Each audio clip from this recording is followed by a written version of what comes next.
नमस्कार दोस्तों, स्वागत है आप सभी का आज एक बार फिर से आपके अपने चैनल लर्निंग एम्पायर पर मेरे जानी अनु के साथ। And as you all can see on your screen, आज का हमारा टॉपिक है नॉर्थ ईस्ट इंडिया। आज हम बात करेंगे भारत की 7 बहनों के बारे में, the beautiful land of paradise के बारे में। So without any further delay let's start. और शुरू करते हैं दोस्तों नॉर्थ ईस्ट इंडिया के बारे में कुछ फैक्ट से। सबसे पहले ही मैंने आपको बता दिया था कि इसको 7 बहनों के नाम से जाना जाता है, लेकिन इसमें 7 राज्य है नहीं, इसमें 8 राज्य हैं। 8 राज्य कौन कौन से हैं? अरुणाचल प्रदेश, असम, मेघालय, मणिपुर, मिजोरम, नागालैंड, त्रिपुरा और सिक्किम। ये सब 8 राज्य मिलके नॉर्थ ईस्ट इंडिया का निर्माण करते हैं। अब सवाल ये आता है कि अगर इसमें 8 राज्य हैं तो इसको 8 सिस्टर्स क्यों नहीं बोला जाता, इसको 7 सिस्टर्स क्यों बोला जाता है? इसको 7 सिस्टर्स इसलिए बोला जाता है दोस्तों क्योंकि जो सिक्किम है वो इन 7 बहनों की कैटेगरी में नहीं आता। सिक्किम जो है सबसे नया बना राज्य है नॉर्थ ईस्ट इंडिया में और इसका निर्माण 2002 में हुआ था। तो सिक्किम के आने से भी पहले से ये सारी की सारी जो स्टेट्स थी इनको 7 सिस्टर्स के नाम से जाना जाता है। ये जो स्टेट्स हैं इनको 7 सिस्टर्स क्यों कहा जाता है? इसको 7 सिस्टर्स इसलिए कहा जाता है क्योंकि ये जो सातों स्टेट्स हैं ये सभी के सभी एक दूसरे के ऊपर अपनी एक दूसरे की ज़रूरतों को पूरा करने के लिए पूरी तरीके से एक दूसरे के ऊपर निर्भर है, इंटरडिपेंडेंट है। तो एक की ज़रूरत हमेशा दूसरे को पड़ती है। तो इस तरीके से ये जो सातों स्टेट्स हैं ये एक दूसरे की ज़रूरतों को पूरा करती है, बिल्कुल वैसे ही जैसे एक बहन दूसरी बहन की ज़रूरतों को पूरा करती है, इसलिए इनको 7 सिस्टर्स भी बोला जाता है। एक और चीज़ जो इनमें कॉमन है वो है सिलीगुड़ी कॉरिडोर। अब ये क्या है इसको यहाँ पे समझते हैं दोस्तों। ये है नॉर्थ ईस्ट इंडिया और यहाँ पे आपको मिलेगा सिक्किम। तो क्योंकि सिक्किम का निर्माण 2002 में हुआ था और इसलिए इसको 7 सिस्टर्स में काउंट नहीं किया जाता है। ये है सिलीगुड़ी कॉरिडोर। अब मैं इसकी बात क्यों कर रही हूँ? क्योंकि आप देख सकते हैं दोस्तों कि नॉर्थ ईस्ट इंडिया को पूरे इंडिया से जोड़ने के लिए सिर्फ एक ये पतला सा ही रास्ता है जिसको सिलीगुड़ी कॉरिडोर भी बोला जाता है और जिसको द चिकन स्नैक भी बोला जाता है। अब इसको चिकन स्नैक क्यों बोला जाता है ये आप इसकी ज्योग्राफिकल लोकेशन देख के पता लगा सकते हैं। तो दोस्तों नॉर्थ ईस्ट इंडिया को बाकी इंडिया से कनेक्ट करने के लिए सिर्फ एक ये पतला सा 22 किलोमीटर चौड़ी ज़मीन का टुकड़ा है, ठीक है। तो अगर ये ज़मीन का टुकड़ा ना रहे तो आप इमेजिन भी नहीं कर सकते दोस्तों कि क्या होगा नॉर्थ ईस्ट इंडिया के साथ। तो ये जो सिलीगुड़ी कॉरिडोर है इसको लेके अभी कुछ समय पहले टेंशन इंडिया में ओकर हो गई थी। क्यों हो गई थी? आपने डोकलाम इशू का नाम सुना होगा दोस्तों, डोकलाम विवाद के बारे में आपको जानकारी होगी। जब डोकलाम इशू हुआ था तो इंडिया का सबसे मेजर जो कंसर्न था वो यही था कि चाइना जो है सिलीगुड़ी कॉरिडोर को ब्लॉक ना कर दे। यदि सिलीगुड़ी कॉरिडोर को ब्लॉक कर दिया गया तो फिर क्या होगा दोस्तों कि भारत की जो मिलिट्री है उसका जो कनेक्शन है नॉर्थ ईस्ट इंडिया से वो पूरी तरीके से टूट जाएगा। कोई रास्ता नहीं होगा कि भारत की मिलिट्री नॉर्थ ईस्ट इंडिया में जाके नॉर्थ ईस्ट इंडिया को सिक्योरिटी प्रोवाइड करा सके। दूसरी बात यह है दोस्तों कि आपको पता है कि चाइना एक ऐसा भूखा देश है जो हर कंट्री को खाना चाहता है, चाहे कोई पाकिस्तान हो, चाहे श्रीलंका हो, म्यांमार हो, हर किसी को खाना चाहता है। और यही रीज़न है दोस्तों कि आपने देखा होगा कि अरुणाचल प्रदेश के पीछे तो हाथ धो के पड़ा हुआ है चाइना। तो अगर मान लीजिए भगवान ना करे सिलीगुड़ी कॉरिडोर को ब्लॉक कर दिया गया तो ये जो आखिरी कनेक्शन है ये भी ख़त्म हो गया तो चाइना जो है एक भूखे ड्रैगन की तरह आएगा और अरुणाचल प्रदेश पे अटैक कर देगा, जो बियरेबल नहीं होगा। जो नॉर्थ ईस्ट इंडिया है दोस्तों टूरिज्म के लिए, ना सिर्फ टूरिज्म के लिए नहीं, ये अपनी यूनिकनेस के लिए बहुत ज़्यादा ज़रूरी है इंडिया के लिए। नॉर्थ ईस्ट इंडिया से बहुत बड़ा रिवेन्यू आता है इंडिया की तरफ। तो नॉर्थ ईस्ट इंडिया को ना सिर्फ रिवेन्यू की दृष्टि से बल्कि दोस्तों ये हमारा इंटीग्रल पार्ट है, ये इंडिया है, हम इंडिया को खोना नहीं चाहते हैं। तो इसलिए नॉर्थ ईस्ट इंडिया के कनेक्शन पॉइंट्स पे गवर्नमेंट ऑफ इंडिया जो है बहुत ज़्यादा ध्यान दे रही है। इसलिए अब जो है गवर्नमेंट ऑफ इंडिया काफ़ी सारे प्रोजेक्ट्स ऐसे लॉन्च कर रही है जिससे बाकी इंडिया को नॉर्थ ईस्ट इंडिया से कनेक्ट किया जाएगा। तो इन प्रोजेक्ट्स के बारे में हम आगे आने वाले सेशंस में डिस्कस करेंगे। तो अभी फ़िलहाल बात करते हैं हम नॉर्थ ईस्ट इंडिया के बारे में। अगर इसके ज्योग्राफिकल एरिया की मैं बात करूं तो 2,62,185 स्क्वायर किलोमीटर का इसका ज्योग्राफिकल एरिया है। इतना बड़ा एरिया पूरे भारत का 8% से ज़्यादा एरिया कवर करता है, यानी कि ज्योग्राफिकली भी बहुत ज़्यादा इम्पोर्टेंट है। अब जैसे मैंने आपको बताया कि सिर्फ एक ही कनेक्शन पॉइंट है और वो है चिकन्स नेक, जिसको सिलीगुड़ी कॉरिडोर कहा जाता है, और ये 22 किलोमीटर चौड़ा एक पतला सा ज़मीन का टुकड़ा है। ये कहाँ पे मिलेगा आपको? वेस्ट बंगाल में मिलेगा। नॉर्थ ईस्ट इंडिया का जो इंटरनेशनल बॉर्डर है वो कहाँ कहाँ से लगता है, तो यहाँ पे देखिए दोस्तों, ये है हमारा नॉर्थ ईस्ट इंडिया। इसके नॉर्थ में आपको मिलेंगे भूटान और चाइना, ठीक है। वेस्ट में आपको मिलेगा बांग्लादेश, ये भी बांग्लादेश है। तो यहाँ पे साउथ में भी आपको बांग्लादेश ही मिलेगा। फिर ईस्ट में आपको म्यांमार मिलेगा। तो इस तरीके से नॉर्थ ईस्ट इंडिया जो है कई सारी कंट्रीज के साथ अपनी बाउंड्री शेयर करता है। नॉर्थ ईस्ट इंडिया के बारे में एक और इंटरेस्टिंग फैक्ट ये है कि इसकी जो टोटल ज़मीन है वो, इसकी जो टोटल बाउंड्री है, 90% बाउंड्री बाकी देशों के साथ इसकी लगती है। अब अगर इसके बारे में और फैक्ट्स की मैं बात करूं, पॉपुलेशन डेंसिटी की ही बात कर लीजिए, तो ये जो पॉपुलेशन डेंसिटी है वेरी करती है place to place, state to state. जैसे अगर आप अरुणाचल प्रदेश में जाएंगे तो वहाँ पे 1 स्क्वायर किलोमीटर में आपको 13 लोग रहते हुए दिखाई देंगे, यानी कि बहुत कम है पॉपुलेशन डेंसिटी। वहीं अगर आप असम में जाएंगे तो 314 लोग पर स्क्वायर किलोमीटर में आपको रहते हुए दिखाई देंगे। तो दोस्तों जो पॉपुलेशन डेंसिटी है वो वेरी करती है एक जगह से दूसरी जगह, एक स्टेट से दूसरी स्टेट में। अगर इस रीजन की स्पेसिफिकली मैं बात करूँ तो ओवरवेलमिंग ट्राइबल पॉपुलेशन है यहाँ पे, और ये जो ट्राइबल पॉपुलेशन है इनको शेड्यूल्ड ट्राइब्स ऑफ इंडिया में भी जगह मिली हुई है, और शेड्यूल्ड ट्राइब्स ऑफ इंडिया के हिसाब से 6160 शेड्यूल्ड ट्राइब्स आपको नॉर्थ ईस्ट इंडिया में देखने को मिल जाएगी।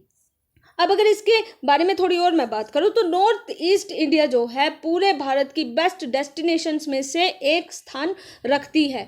यहाँ पे आपको खासी, गारो, जैंतिया जैसी फेमस हिल्स दिखाई देंगी, प्लस आपको यहाँ पे ईस्टर्न हिमालय दिखाई देगा, पूर्वांचल दिखाई देंगे आपको।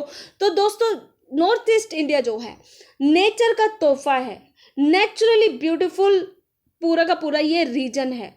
ये जो है ना सिर्फ नेचुरली ब्यूटीफुल है बल्कि यहाँ पे रहने वाले लोगों ने इसको अपनी खूबसूरती से और भी ज़्यादा निखार दिया है। ये जो नॉर्थ ईस्ट इंडिया है पूरा, ये मोस्ट ट्रेजर्ड और इको फ्रेंडली एरिया है, ठीक है। यहाँ पे वास्ट नेचुरल रिसोर्सेज है, जैसे मैंने आपको बताया कि खुद मदर नेचर ने अपना आंचल यहाँ पे फैला दिया है। यहाँ पे जो लोग हैं उनके कस्टम हैं वो सभी के सभी नॉर्थ ईस्ट इंडिया को बहुत खूबसूरत रंग प्रदान करते हैं। अब वही बात करते हैं, हम शुरुआत करते हैं नॉर्थ ईस्ट लोगों के कल्चर के बारे में। तो जो कल्चर है दोस्तों वो अपनी डिस्टिंक्ट पहचान के लिए पूरी दुनिया में जाना जाता है। आप सभी को पता है India is a unique country. India में आपको कई सारे रिलीजन, कई सारे कल्चर्स दिखाई देंगे। वही दोस्तों नॉर्थ ईस्ट इंडिया के साथ भी बात है। नॉर्थ ईस्ट इंडिया भारत का ही हिस्सा है। यहाँ पे आपको यूनिक कल्चर दिखाई देंगे। यहाँ के लोगों ने अपने ट्रेडिशन को भुलाया नहीं है। इंडिया के जो बाकी लोग हैं, बाकी जो शहर हैं बड़े बड़े, जैसे दिल्ली है, मुंबई, चेन्नई, कोलकाता, यहाँ के लोगों के ऊपर आरोप लगाया जाता है कि जो युवा है उन्होंने अपने ट्रेडिशन, अपने कल्चर को खो दिया, या फिर वो अपनी जो सभ्यताएं हैं उनको, उनका मान सम्मान नहीं करते। तो इस तरीके का आरोप लगाया जाता है जो कि मैं सही नहीं मानती। लेकिन जो नॉर्थ ईस्ट के लोग हैं, जो अगर मैं यहाँ के युवाओं की भी बात करूँ तो ये जो युवा है दोस्तों, ये अपने कल्चर को आज भी अपने दिल में समेटे हुए हैं। ये जो रीजन है यहाँ पे आपको कई तरीके के धर्म मिल जाएंगे, जैसे हिंदू है, क्रिश्चियनिटी है, इस्लामिज्म है, बुद्धिज्म है। तो ये सभी धर्म आपको नॉर्थ ईस्ट इंडिया में मिल जाएंगे। लेकिन डोमिनेंट जो रिलीजन है वो है Buddhism. Buddhism north east India का डोमिनेंट रिलीजन है। उसी को दिखाता है ये मेजर स्टैचू। ये जो स्टैचू है ये 45 फीट ऊंचा स्टैचू है। ये अरुणाचल प्रदेश में आपको दिखाई देगा। इस स्टैचू की सबसे बड़ी खास बात ये है कि ये जो स्टैचू है ये बैम्बू से बनाया गया है। तो आप देख सकते हैं दोस्तों कि नेचर को, नेचुरल रिसोर्सेज को वहाँ कितनी खूबसूरती से इस्तेमाल किया जाता है। तो हर tribal group of these states has its own unique tribal culture, tribal folk dance and food and crafts. तो हर चीज़, जितनी भी ट्राइब्स हैं, मोस्टली सबका रहने सहने का तरीका, उनका कल्चर, उनका ट्रेडिशन, उनका खान पान सब कुछ अलग है। अगर हम यहाँ के लोगों की बात करें तो नॉर्थ ईस्ट के जो लोग हैं वो बहुत खूबसूरती से कलरफुल रिफ्लेक्शन पेश करते हैं अपनी ज़मीन का और अपने ट्रेडिशनल लाइफस्टाइल का। मेनली आपको यहाँ पे मंगोलियन रेस के लोग मिलेंगे, और ये जो लोग हैं ये मतलब this region are very distinctive in characteristics of dress, custom and language.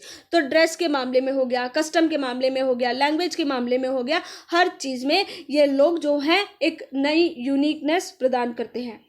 जो हिल्स की बड़ी बड़ी ट्राइब्स है, जैसे खासी है, गारो है, जयंतिया है, तो ये जो लोग हैं बहुत रिच हैं अपने कल्चर में, अपने ट्रेडिशंस में। जैसे मैंने आपको पहले बताया कि नॉर्थ ईस्ट के लोगों का जो कल्चर है, जो आज के युवा है वहाँ के, उन्होंने भी अपने दिल में इसको अच्छे से संजोया हुआ है और आज भी अपने कल्चर, अपने ट्रेडिशन का उतनी ही शालीनता से परफॉर्म करते हैं वो लोग।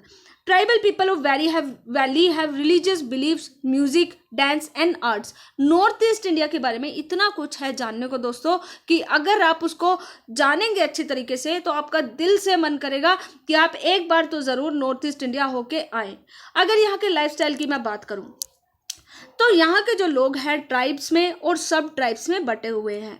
तो हिली ट्राइब्स जो हैं बहुत सिंपल लाइफस्टाइल जीती है, बहुत सिंपल है वहाँ का रहन सहन, कोई फैशनेबल नहीं है, ठीक है। तो जैसे यहाँ पे होता है सब कुछ दिल्ली, मुंबई या चेन्नई, कोलकाता जैसे बड़े महानगरों में, वैसा ही नॉर्थ ईस्ट में भी होता है। फैशन है भी और नहीं भी, तो सिंपल भी रहते हैं लोग और फैशनेबल भी रहते हैं। तो अगर हम हिली ट्राइब की बात करें तो वहाँ पे बहुत सिंपल लाइफस्टाइल लोगों के द्वारा जी जाती है।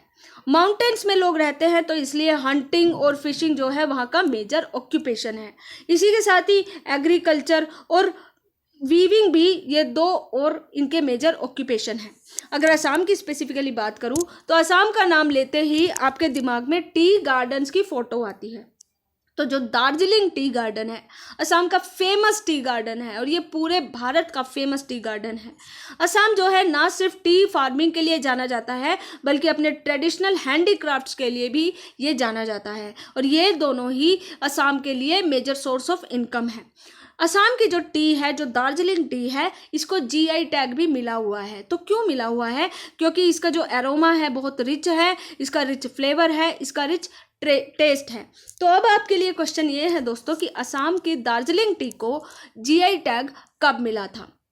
अब अगर इसकी क्विजीन की बात करें तो दोस्तों इसकी क्विजीन को लेके कई लोगों के दिमाग में एक बहुत बड़ा सवाल खड़ा हो जाता है। अगर मैं हाल फिलहाल की बात करूं तो एक्सोन, कुछ समय के लिए एक्सोन जो था न्यूज़ में आया था और 2007 में भी ये न्यूज़ में आया था। एक्सोन जो है फर्मेंटेड सोयाबीन है जिसको कंज्यूम किया जाता है नॉर्थ ईस्ट इंडिया में। ना सिर्फ नॉर्थ ईस्ट इंडिया में बल्कि कई दूसरे देशों में भी इसको कंज्यूम किया जाता है, लेकिन जिस जगह पे ये जाता है हर जगह पे इसका नाम चेंज हो जाता है। तो फर्मेंटेड सोयाबीन है एक्सोन। इसको क्विजीन के रूप में इस्तेमाल किया जाता है, इसको मसालों में डाला जाता है, इसको उसमें क्या अचार बनाने में इसका इस्तेमाल किया जाता है, राइस में इसका इस्तेमाल किया जाता है, करी बनाई जाती है, चाहे वेजिटेरियन हो नॉन वेजिटेरियन हो, हर चीज़ में एक्सोन का इस्तेमाल किया जाता है। एक्सोन के बारे में ये कहा जाता है कि आपके जितने भी सेंसेस हैं सबको जगा देता है एक्सोन। एक्सोन को बड़े चाव से कंज्यूम किया जाता है पूरे नॉर्थ ईस्ट इंडिया में। तो दोस्तों आप खुद सोचिए, अगर आप दिल्ली के रहने वाले हैं और आपने कई बार इंस्टाग्राम पे भी ये सुना होगा, ये पढ़ा होगा कि Delhi is famous for chole bhature, है ना, पंजाब इज़ फेमस फॉर मक्के की रोटी सरसों का साग, है ना, और south India is famous for dosa, Rajasthan is famous for dhokla. तो इसी तरीके से कभी आपने ये सुना है north east is famous for axone. Axone जो है दोस्तों उसको पता नहीं क्यों जो दिल्ली है, मुंबई है या इस तरीके के जो बड़े बड़े शहर हैं वहाँ पे एक्सेप्ट नहीं किया जा रहा है। लोग इस पे सवाल उठाते हैं कि इसकी जो स्मेल है वो बहुत स्ट्रॉन्ग है। तो दोस्तों आपको शराब की स्मेल तो स्ट्रॉन्ग नहीं लगती, आपको बीड़ी सिगरेट की स्मेल तो स्ट्रॉन्ग नहीं लगती, ये तो क्विजीन है, ये तो फूड है, इसकी स्मेल आपको स्ट्रॉन्ग लगती है। उन लोगों को यानी नॉर्थ ईस्ट के लोगों को आपके रहन सहन से, आपकी फूड हैबिट से कोई प्रॉब्लम नहीं है। आप अपना फूड चाहे नॉर्थ ईस्ट में लेके जाएं चाहे ना लेके जाएं, आप वहाँ पे कंज्यूम करें चाहे ना करें, कोई दिक्कत नहीं है। लेकिन जब वो लोग अपना फूड, अपना ट्रेडिशन यहाँ इंडिया में यहाँ पे लेके आते हैं दिल्ली, मुंबई जैसे शहरों में, तो फिर यहाँ के निवासियों को प्रॉब्लम क्यों होती है? ये बात मुझे नहीं समझ में आती। इसमें क्या बुरा है? आपको स्मेल से प्रॉब्लम है तो बाकी चीज़ों की भी तो कितनी बुरी स्मेल है। आपको अगर उनकी स्मेल से कोई प्रॉब्लम नहीं होती तो आपको एक्सोन की स्मेल से क्या प्रॉब्लम है? दोस्तों ये सिर्फ मैटर ऑफ टेस्ट नहीं है, ये है डिग्निटी का मामला। आप अगर कहीं भी जाते हैं तो आप रिप्रेजेंट करते हैं खाने के रूप में। अगर आपको बोला जाए कि आपके एरिया में सबसे फेमस चीज़ क्या मिलती है, तो कोई बोलेगा पोहा, कोई बोलेगा पेठा, कोई मिठाई की नाम लेगा, कोई किसी चीज़ का नाम लेगा। तो इसी तरीके से जो नॉर्थ ईस्ट के लोग हैं अगर एक्सोन को रिप्रेजेंट करते हैं तो फिर इसमें क्या बुराई है। अगर एक्सोन पूरे नॉर्थ ईस्ट को रिप्रेजेंट करे तो क्या बुराई है। एक्सोन जो है अलग अलग नाम से जाना जाता है। बात यह है कि वो फर्मेंटेड सोयाबीन है, भले ही उसकी स्मेल कितनी भी स्ट्रॉन्ग है। अगर आपको कंज्यूम करना है तो आप कीजिए, अगर नहीं करना है तो प्लीज़ उनको करने से मत रोकिए। वो भी लोग हैं, वो नॉर्थ ईस्ट इंडिया से भले आए हैं, वो भी इंडियंस हैं। और दूसरी बात, उनको उनके नैनक्स देख के उनके ऊपर सीधा लेबल लगा दिया जाता है कि ये तो चीनी है, ये तो चिंकी है। उनको चिंकी बोला जाता है, उनको चीनी, नेपाली, पता नहीं किस किस नाम से बोला जाता है। तो दोस्तों आप लोग कहते हैं कि उनका जो फेस स्ट्रक्चर है वो चीनियों जैसा लगता है, वो नेपालियों जैसा लगता है, इसलिए हम उनको वो बोल देते हैं। कभी आपने सोचा है कि आपका जो फेस स्ट्रक्चर है वो भी तो पाकिस्तानियों के जैसा लगता है? तो अगर कोई आपको आपके फेस स्ट्रक्चर के हिसाब से पाकिस्तानी बोले तो आपको कैसा लगेगा? आपको आतंकवादी बोले तो आपको कैसा लगेगा? अच्छा नहीं लगेगा, बहुत बुरा लगता है, सीधा डिग्निटी पे सवाल आ जाता है। तो प्लीज़ जब आप अपने ऊपर ये सब बर्दाश्त नहीं कर सकते तो दूसरों को भी मत बोलिए, दूसरों को रिस्पेक्ट देना शुरू कीजिए। दोस्तों अगर आप एक्सपेक्ट करते हैं कि आपके साथ रिस्पेक्ट से बिहेव किया जाए तो आपसे भी एक्सपेक्टेशंस की जाती है कि आप भी दूसरों के साथ उसी रिस्पेक्ट से बात करेंगे। प्लीज़ अपने बिहेव में थोड़ा सा चेंज लाएं, लीव एंड लेट लीव वाला एटीट्यूड अपनाएं। और अब बात करते हैं इस क्विजीन की। इस टॉपिक को यहीं पे ख़त्म कर देते हैं। क्विजीन जो है नॉर्थ ईस्ट इंडिया की, वहाँ के कल्चर, वहाँ के लाइफस्टाइल को रिप्रेजेंट करती है। ठीक है, वहाँ पे जो स्टेपल फूड है, जो क्विजीन है, वो राइस से रिलेटेड है। तो मोस्टली वहाँ पे राइस का कंजम्पशन किया जाता है। ड्राई फिश हो गई, स्पाइसी मीट हो गई, लोड्स ऑफ ग्रीन वेजिटेबल्स हो गए, तो सब चीज़ वहाँ पे कंज्यूम की जाती है, चाहे वो वेज हो चाहे नॉन वेज हो। तो लोग उनके ऊपर ये भी बोलते हैं कि वो तो सबसे ज़्यादा नॉन वेज ही खाते हैं। वेजिटेरियन, नॉन वेजिटेरियन हर तरह की डाइट वो खाते हैं। और यहाँ पे भी कई लोग ऐसे हैं जो मोस्टली नॉन वेज को ही प्रेफर करते हैं। तो अगर आपको उनसे शिकायत है तो पहले अपने अंदर वो सब चीज़ों को सुधारिए, उसके बाद आप उनको सुधारने की बात करना। और मुझे नहीं लगता उनमें किसी भी सुधार की ज़रूरत है। अब बात करते हैं कि वो क्या खाते हैं। तो वो चिकन, मटन, डक, पिजन, ये सारे के सारे जो नॉन वेज डिशेज़ हैं ये नॉर्थ ईस्ट इंडिया में मोस्ट फेमस है। और वैरायटी ऑफ राइस बियर के साथ उसको कंज्यूम किया जाता है। अब वही बात करते हैं दोस्तों यूनिक क्विजीन। तो एक्सोन हो गया, जादो हो गया, मोमोज हो गया, अखोल हो गया। तो इस तरीके की बाकी जो क्विजीन्स हैं नॉर्थ ईस्ट इंडिया की फेमस क्विजीन्स हैं। इसी तरीके की जो क्विजीन है, अगर मैं एक्सोन की बात करूं तो कुछ इसी तरीके की जो क्विजीन है वो आपको जापान में मिलेगी, जिसको नेटो के नाम से जाना जाता है। तो अगर आप नेटो को ईजिली कंज्यूम कर लोगे तो फिर एक्सोन में क्या प्रॉब्लम है? कंज्यूम करने के लिए नहीं बोल रही हूँ, बट इतना ज़रूर बोलूँगी दोस्तों कि हाँ, अगर वो लोग आपको कोई चीज़ करने से नहीं रोकते तो प्लीज़ आप भी मत रोकिए। हर किसी को यहाँ पे स्वतंत्रता से जीने का अधिकार है, लोगों को स्वतंत्र रहने दीजिए। और अगर वो आपको नुकसान नहीं पहुँचा रहे तो आप भी प्लीज़ उनको नुकसान मत पहुँचाइए, उनकी डिग्निटी को खतरे में मत डालिए। और इसी को आगे बढ़ाते हैं। अब अगर इसके फेस्टिवल्स की और फेयर्स की बात करूं तो द बेस्ट टाइम है दोस्तों, नॉर्थ ईस्ट इंडिया को अच्छे से जानने का जो सबसे बेहतरीन टाइम है वो है यहाँ का फेस्टिव टाइम। ठीक है, तो अगर आप इसके कल्चर और ट्रेडिशन को, कॉस्ट्यूम को जानना चाहते हैं तो फिर आप इसके फेस्टिव टाइम में नॉर्थ ईस्ट इंडिया में विजिट कीजिए। जैसे असम है, असम का जो फेस्टिवल है बिहू है, ब्रह्मपुत्रा। नागालैंड का जो फेस्टिवल है हॉर्नबिल फेस्टिवल है, सेक्रेनी फेस्टिवल है, ये नागालैंड में मनाए जाते हैं। हॉर्नबिल एक डांस फेस्टिवल है, बिहू भी एक डांस फेस्टिवल है। अरुणाचल प्रदेश में टोरगिया मोनेस्ट्री फेस्टिवल मनाया जाता है। मणिपुर में भी कई सारे फेस्टिवल्स मनाए जाते हैं, जैसे चपचरकुट हो गया, निंगलोई चकुबा हो गया। इसी तरीके से मेघालय में शिलोंग ऑटम फेस्टिवल मनाया जाता है। त्रिपुरा में कराची फेस्टिवल मनाया जाता है। और ये जो फोटो है ये मेस्मराइजिंग लग रही है, ये है मेघालय के शिलोंग ऑटम फेस्टिवल की फ़ोटो। यहाँ पे म्यूजिक और डांस को बहुत ज़्यादा तवज्जो दी जाती है। North east India not only offers a completely different world of traditional music and folk dance but also emerged as one of the prime industry of rock music. North east India में दोस्तों आप सभी को पता होगा कि rock music बहुत ज़्यादा प्ले किया जाता है। परफॉर्म भी किया जाता है। शिलोंग तो पूरे इंडिया की म्यूजिक कैपिटल ही मानी जाती है और गुवाहाटी ये अपनी रॉक बैंड परफॉर्मेंस के लिए जानी जाती है। तो आप यहाँ पे देख सकते हैं म्यूजिक और डांस तो इनके खून में बसता है। तो कितना टैलेंट होगा यहाँ के लोगों में, अगर इनको अच्छे से अपॉर्चुनिटी मिले तो बहुत ज़्यादा निखर के आ सकते हैं ये नॉर्थ ईस्ट के लोग। म्यूजिकल इंस्ट्रूमेंट जैसे तमाक फोक ड्रम है, फ्लूट है, खम्भ है, तो इस तरीके के जो भी इंस्ट्रूमेंट है ये बैम्बू से बनाए जाते हैं और ये नॉर्थ ईस्ट में ही बनाए जाते हैं। आर्ट और क्राफ्ट की अगर मैं बात करूं तो it is well famous for its unique culture, handicraft, science, scenic beauty and martial arts.